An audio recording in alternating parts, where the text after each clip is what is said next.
Okay, folks, extreme weather continues. They're experiencing a drought, essentially statewide in Mexico, actually in Texas as well. There's a volcano in Mexico and one in Guatemala, and once again, we had a fairly large earthquake for that region in between the Caribbean and Cocos Plates.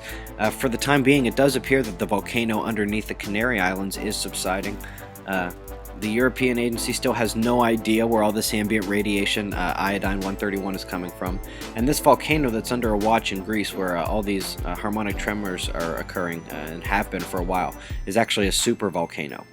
Now, a lot of you know that we are due to have a coronal mass ejection strike the Earth's magnetosphere on Sunday. Well, it does appear that this one is Earth-directed as well, and this is solar active region 11354. It was labeled beta gamma. They've downgraded it. We could argue otherwise.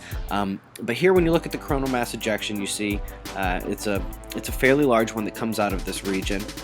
Have a look at it in another wavelength here. And for those of you who are kind of new to this, when you see something like this, and it's fairly obvious that there was some sort of mass ejection off the surface of the sun, one of the things you might want to do next is come over to the stereo craft. Now, this was stereo A, which means it's ahead and Earth is over there to the left. Now, use the timestamps to match the time, and you see here, right at that same time, early on the 25th, you see the ejection come over to the left, and it does appear it's kind of going at Earth.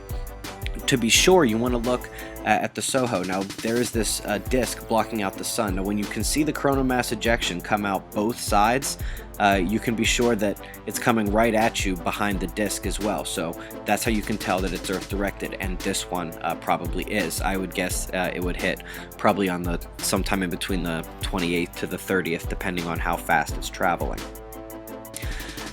In addition to that, we have this magnetic filament still pretty active over there, and a couple other active regions which are only labeled beta, including this 11358. Now, 11356 is labeled beta gamma, which we agree with, but they had originally labeled 358 alpha. Remember, we said no, and they now agree it is a beta spot, and we're betting that they actually may change that to beta gamma tomorrow.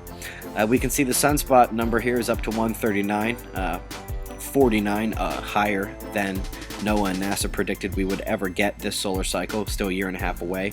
And a big shout out to N8 Chiro, or however say your name, for showing us this RT News article that might suggest that HAARP had something to do with the Russian Phobos grunt failure. So enjoy your reading and be safe, everyone.